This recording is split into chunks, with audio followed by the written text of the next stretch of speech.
Sweet. Yeah. Do you want me to get them to stop? Yeah. Brian Gerhardt. Brian. Brian.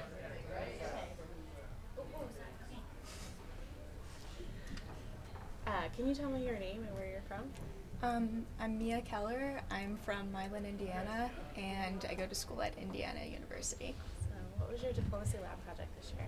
My diplomacy lab project was working with the Vancouver consulate to identify geohazards in British Columbia and the Yukon that could impact visiting Americans. Oh, wow.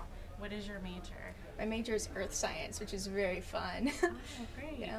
What was the highlight of your diplomacy lab project? Honestly, working in I don't do anything with policy or diplomacy at all. I don't really learn how my science impacts like people and what we end up doing with it.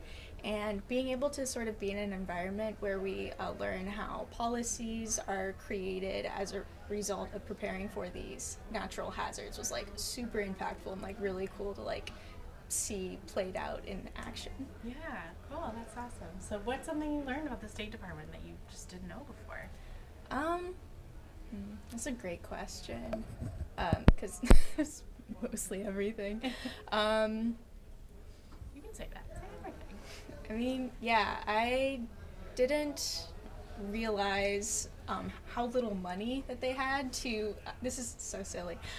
When we were first coming up with different solutions as to how the consulate could better prepare for natural hazards, whenever we would like get together with the Zoom meeting and talk to them, they were like, oh, that's a great idea, but we don't really have the resources to do this. And I was like, wait, but we're the US. Why don't we have just like infinite money to solve all of the problems? So like realizing that there were like challenges that we had to overcome in different ways, and like sort of trying to figure out like what we could recommend the consulate do for a flood occurring in the Fraser River Valley where a bunch of Americans live was just super cool. And I really I don't know, getting to solve a problem in that way doesn't really happen usually in my life, and it was just really fun to do that.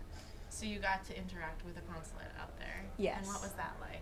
It was really cool. I thought they would be like hands off, kind of just tell us, hey, do this and get back to us in a few months, and that would be that. But we actually met up with them fairly regularly. It wasn't like a weekly thing, but we were able to email them updates, ask them questions, and see if we were like working towards the sort of solution that they wanted to see.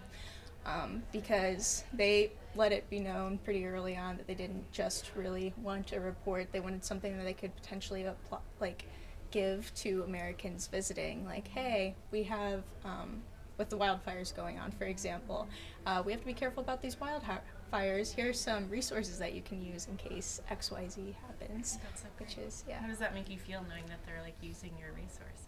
It feels really good. Usually when you do research, it kind of just goes out into the publishing void, I guess. And knowing that my work is actually making a change in somebody's life is like really impactful. Yeah. It's such a great feeling. And so how will you take this research that you've done and apply it to your future career aspirations? I really want to be a research scientist for the USGS, and I think taking the work that the USGS does and like helping interweave it between the different departments in the government would be incredibly useful, because it seemed to me like I was surprised that the State Department wasn't already in contact with other like the USGS or the National Weather Service or something like that, so that just to ask them questions about, hey, what will happen if this happens? Hey, what will happen if a major weather event hits Vancouver and this happens? I think sort of joining the government and like being there to facilitate those like inter-office dynamics would be super cool. Yeah, partnership between all the offices. Awesome. Well, thank you so much. Yeah, of course. Appreciate you. Thank you for interviewing me.